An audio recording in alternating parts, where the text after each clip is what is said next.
Hey guys, welcome to my channel Life with Val. My name is Valencia and I take you guys on my journey of exploring life, which is currently in London. So I don't know why it's taken me so long to make this video, but basically these are the 10 things I wish I knew before making the move to London. And I'm actually just gonna jump straight into it because this list is long and I have a lot to say. So the first thing, and this is like one of the most important things for me, was just the healthcare system. So one, when you apply for a skilled worker visa, you have to pay a levy, a NHS surcharge for every year of your visa. So that needs to be paid either by you or by your employer. On a monthly basis, when you get your salary, you also tax the portion which goes towards the NHI. And therefore, healthcare is then technically free for everyone. But as a result of COVID and Brexit, the NHS system is so overworked, it is insane. I'm telling you, it's taken like a year to get an appointment. It takes months to get appointments. And if you need emergency healthcare, you will wait for an ambulance. And this is not just me talking about stories, I'm talking from real experience. Like waiting an hour or two for an ambulance in an emergency situation, waiting in the emergency room for almost a day. Once you're in the emergency room, waiting almost another day just to get a bed in the hospital. And what happened was, someone was actually given an incorrect drip, which could have actually caused more harm. And these type of things, I don't know, I guess I just honestly didn't expect coming to the UK. I also think that when you have a chronic illness, getting onto the NHS getting everything through the NHS takes a lot of time. Yes, your medication is free, but it just takes a long time, for example, for me to see my endocrinologist, which I have to see to help me with my diabetes. All the different care teams that I used to have in South Africa, I don't have them here, which has resulted in a lot of just self-management and self-diagnosis, and that has really, that sucked. Let me not even like sugarcoat it. That's been really challenging for me. I've had a lot of other issues which then impacted on my diabetes, and everything took months. It took me a full year to get a diagnosis of what was actually wrong with me. And in my mind, how do you live in a world, or how do you live in this place where access to healthcare is so difficult and is so strenuous and everything is a struggle? Getting medication or getting something for this is a struggle. Like literally when I go home, I stockpile medication from South Africa, and I literally have a whole pharmacy. Med lemon, Linctocon, everything, just because I don't know what it is about the meds here either. But the healthcare system is under pressure, and I have even had doctor's appointment cancelled because of like doctor strikes, things again I did not know about it, and then it was rescheduled for 6 months later. It's just, I don't know, there's a lot of different experiences, and yes, you can get private healthcare. One, they don't cover pre-existing conditions, or I'm sure once, if you do try to get them to cover it, you're probably going to pay exorbitant amounts on top of everything else you've paid towards the NHS. I don't know, for me this is a very big factor which I should have considered, especially with someone being someone that's actually dependent on the healthcare system. So had I known, having a chronic illness and thinking I'm going to move to a new country, I think I would have just thought twice about it, because I was under the impression that it's a first world country and I'm going to be okay, and I've genuinely struggled so much with my health whilst being here. I think I've spoken about like having COVID and being told to just take paracetamol, having things like diarrhea and being told no, just take paracetamol. Like I don't know. The second point that I want to jump into is the water. Guys, I don't know what it is about the water, but there's literally they call it hard water. So there's like extra minerals or something in the water, to such an extent that in the shower it leaves like lime scale. On your dishes there's going to be like a white coating. In your kettle will literally get like a coating of white. And now if you just think about that, imagine what it's doing to your hair, imagine what it's doing to your skin. People don't drink tap water. I have a water filter that actually filters out the water, and there's actually stuff that gets like pulled out because of it. People buy water every day just because they don't want to drink the tap water. And I don't know, I've looked at how my hair has changed so much, and if I had known that it could be damaging and I could have had skin problems, I do think I would have just thought twice about it. Again, there are ways to combat this. You could probably get like a water filter to drink the water, buy water, get a water filter in your shower, all these things, always just be cleaning your kettle and all your surfaces so that they don't get lime scale. I don't know, the list is long, but I do wish I just knew about it and knew that, okay, well, your hair texture could maybe change. Like what? That's fine. Or is it not fine? I don't know. Number 3, guys, the weather. The weather is as bad as they say. And when I moved over, I said, you don't move to a place for the weather. You don't move to London for the weather. But it really is as horrible as people say. There are really so few sunny days. This year, we did not have a good summer. And for some people, that's okay, right? And that's fine. From the bad weather, I've learned to go out no matter what the weather conditions are. But the fact that there's such little sun means that sometimes you can actually be dependent on vitamin D just because you're not getting that from the sun, which means seasonal depression. It can affect your mood. You can become tired. The short nights, like the sun setting, the sun rising at like 8 and setting at 4, like that actually messes with your system when you're still working and the sun has gone down. And again, this is literally just something I just wish I knew, that okay, you're gonna have to take extra medication or an extra vitamin to kind of deal with all of it. And there are so many times I'm outside and it's windy, it's rainy, guys, we can't even use an umbrella because the wind is gonna break your umbrella. And I'm just like, oh no, I hate this. So those times are really tough. I mean, last year the summer here was really good. It was hot, blue skies, it was nice. But I think summer is 3 months and then the rest of it is like just this confusion. And this year there was just confusion throughout. So again, I wish I knew it. The 4th point is, and I think I spoke about this very briefly on my Instagram stories, was just how expensive it is to actually come over here. So thankfully, as a result of the job that I got, they covered all the sponsorship fees, right? And when you look at the cost, like it could be anywhere between £7,000-8,000. And what some of these companies do is they try and include like a clawback in your contract, meaning that you need to work for a stipulated period of time in order to avoid paying costs if you leave before that. So essentially it's like, we've invested £8,000 in you. If you leave within 6 months, we want that money back, which from a company side could be seen as fair. But think about it, if you don't enjoy your place, you could be stuck for that period of time because you just can't afford to pay that amount of money back unless you decide to like save and stuff like that. But I just think sometimes when you are thinking about like coming to the UK or maybe moving anywhere, it's a very, are we naive? I don't know, I think we look at it with like stars in our eyes and we think it's going to be this amazing thing, and sometimes it might not be that. And do you want to be stuck, or do you want to be in a position where you're not actually sure how you're going to get out of it? And I think I just wish I gave that a second thought, like, okay, Val, what if something doesn't work after 1 year? What are we going to do? What if we're unhappy? Can we pay to go back home? I think the worst thing about it is, and I felt this before, is if you're in a position where you can't pay back the money, you literally feel stuck. You feel stuck in a country you're not enjoying. You can't afford to go home just to visit because flights are expensive, or do you have leave days?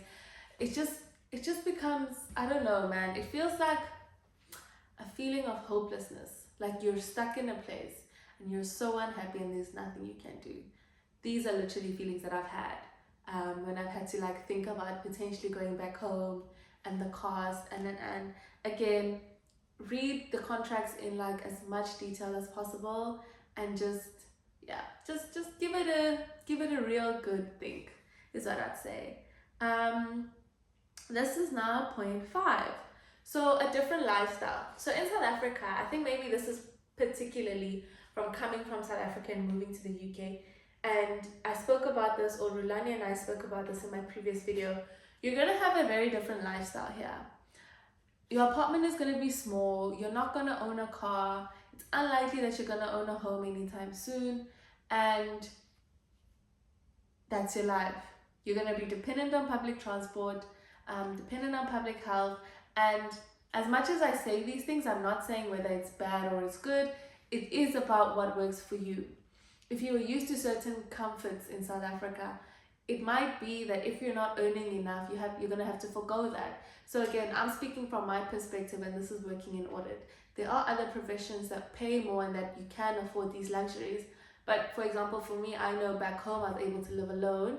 I had a car, and here you're not able to live alone. It's that expensive. Groceries, you have to really like think about what it is you're eating.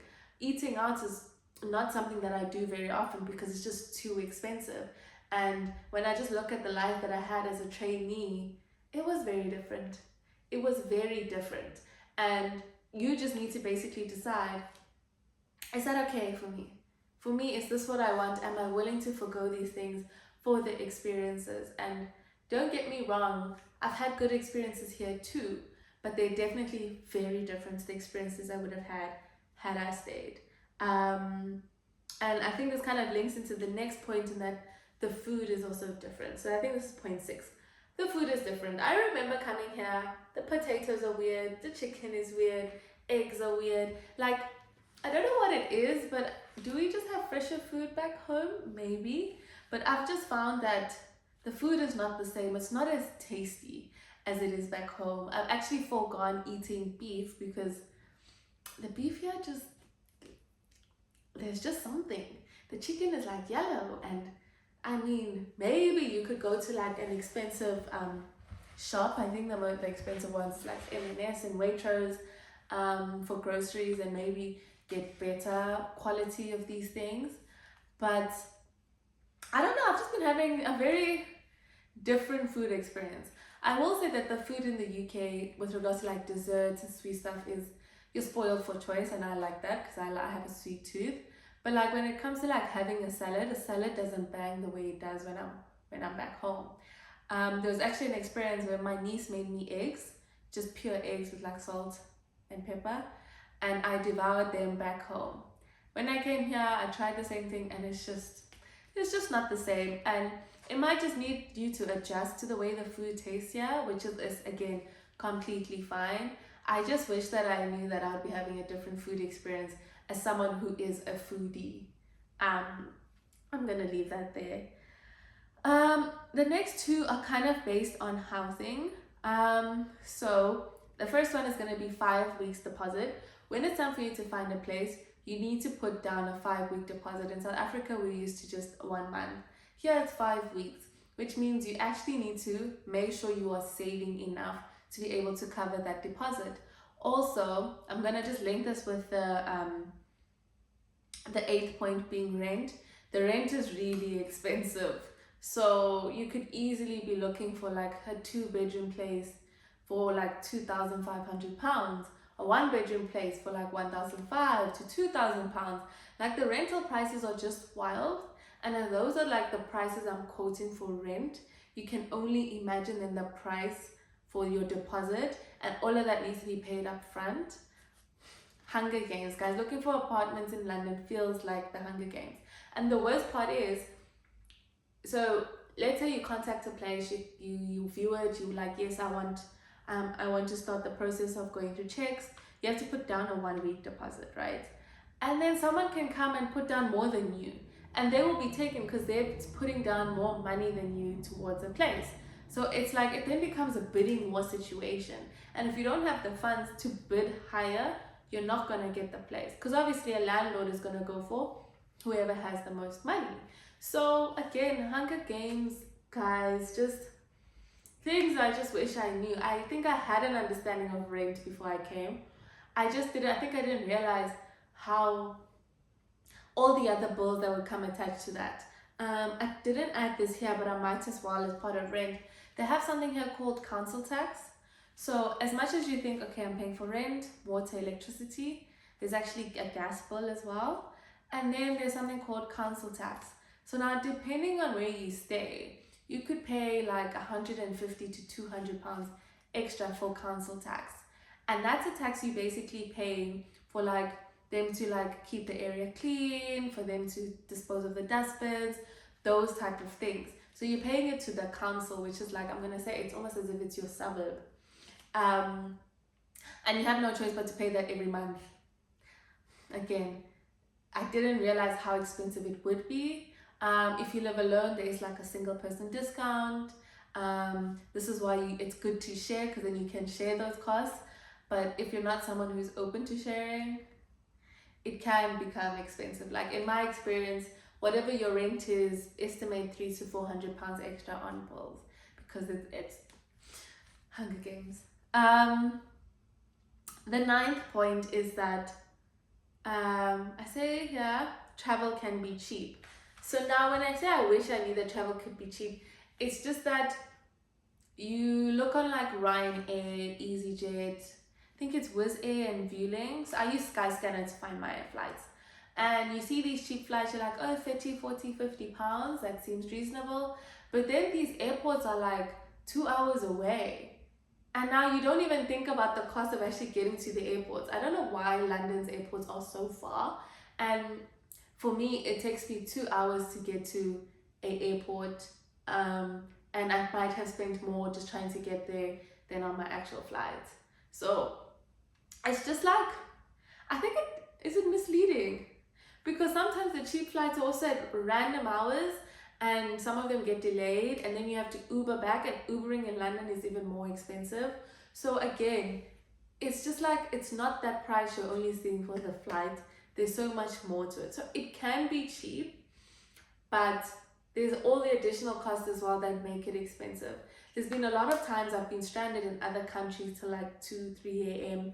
waiting for like the plane to land or whatever the issue was with that flight. I actually had a flight where the pilot did not show up. And I just wish I flew more reputable airlines to get home at decent hours, or I just chose a different time. Like, nothing like being stranded. Again, I just wish I knew this. I don't know if it would have changed my mind per se, because as I've been doing these travels, I'm just like, I'm going to do whatever it takes to get and see as much as I can. So for me, it was like, it was okay, but I think after a while it just became not expensive, it just became exhausting. So again, I think I just wish I knew everything that goes into traveling, and if you guys are interested, I'm more than happy to kind of make a video about traveling and all there is to like get there, and just the logistics, and yeah.